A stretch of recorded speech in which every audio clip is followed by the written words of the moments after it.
حضرت امام علی بن الحسین زین العابدین علیہ السلام ولید ابن عبد الملک کی بادشاہی کے زمانے میں شہید ہوئے۔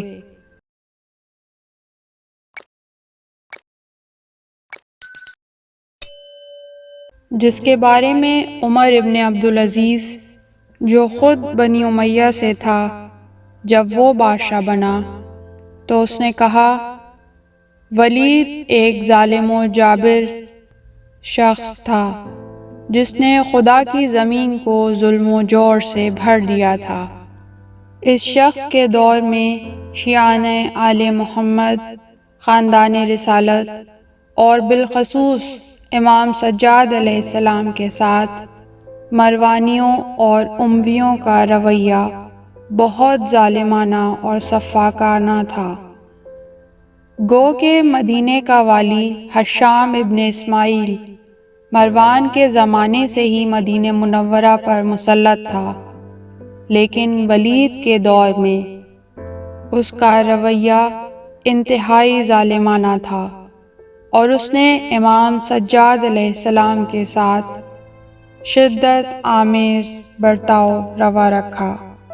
اس نے اہل مدینہ پر اتنے مظالم ڈھائے کہ ولید ابن عبد الملک نے اس کو منصب سے ہٹا دیا اور اپنے باپ مروان کے گھر کے دروازے کے ساتھ رکھا تاکہ لوگ اس سے اپنا بدلہ لے سکیں۔ یہ شخص خود کہا کرتا تھا کہ امام سجاد علیہ السلام سے خوفزدہ ہے اور اس کو ڈر تھا کہ امام سجاد علیہ السلام اس کی شکایت کریں گے۔ امام سجاد علیہ السلام اپنے اصحاب کے ہمراہ مروان کے گھر کے سامنے سے گزرے جہاں ہشام ابن اسماعیل کی شکایتیں ہو رہی تھیں، لیکن امام اور آپ کے ساتھیوں نے اس گرے ہوئے منکوب شخص کی کسی سے کوئی شکایت نہیں کی اور ہشام چلا اٹھا کہ اللہ عالم حیث یجعل رسالتہ، خدا بہتر جانتا ہے کہ اپنی رسالت کو کس خاندان میں قرار دے۔ بلکہ روایت میں ہے کہ امام سجاد علیہ السلام نے معزول مروانی گورنر کو اس کے تمام مظالم اور جرائم بھلا کر پیغام بھیجا کہ اگر تم تنگ دست ہو تو ہم تمہاری مدد کے لیے تیار ہیں۔ مورخین کے درمیان اختلاف ہے۔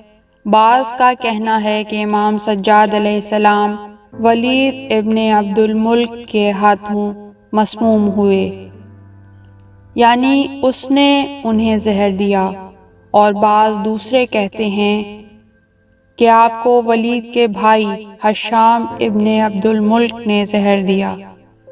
لیکن حقیقت تو یہ ہے کہ خواہ ہشام ہی امام کا قاتل کیوں نہ ہو، وہ یہ کام ولید کی اجازت کے بغیر نہیں کر سکتا۔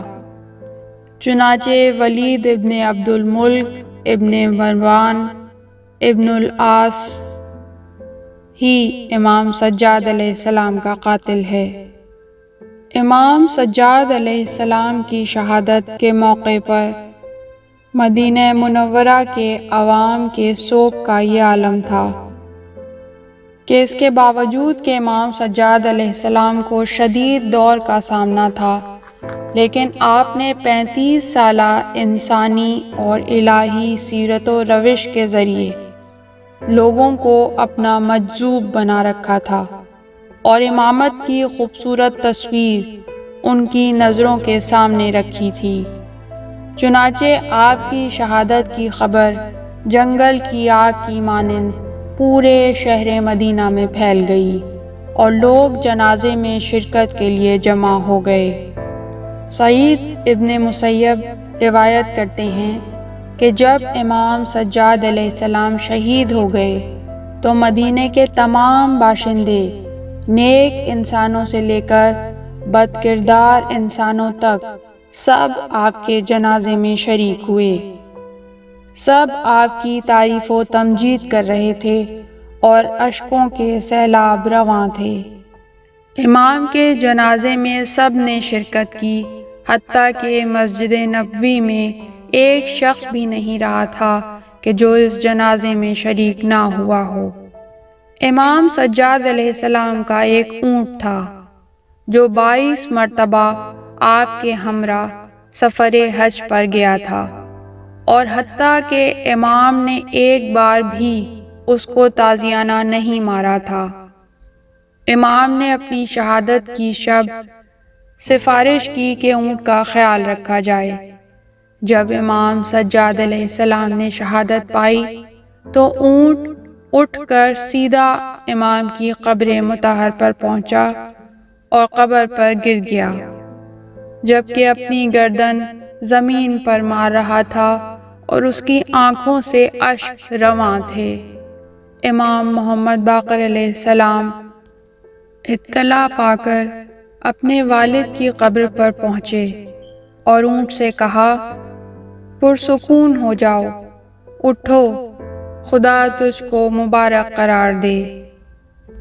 اونٹ پرسکون ہو گیا اور اٹھ کر چلا گیا، لیکن تھوڑی دیر بعد واپس لوٹا اور اپنی پہلی والی حرکتیں دہرائیں، اور امام باقر علیہ السلام نے آ کر اس کو لوٹا دیا۔ لیکن تیسری مرتبہ وہ پھر قبر پر پہنچا تو امام باقر علیہ السلام نے فرمایا، اس کو اس کے حال پر چھوڑ دو، کیونکہ یہ جانتا ہے کہ عنقریب مر جائے گا۔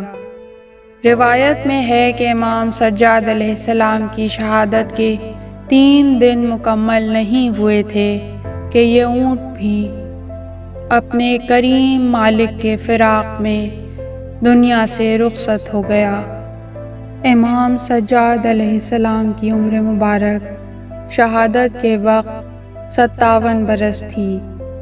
اس لحاظ سے امام سجاد علیہ السلام 23 یا 24 سال کی عمر میں کربلا کے مقام پر اپنے والد امام حسین علیہ السلام کی خدمت میں حاضر تھے۔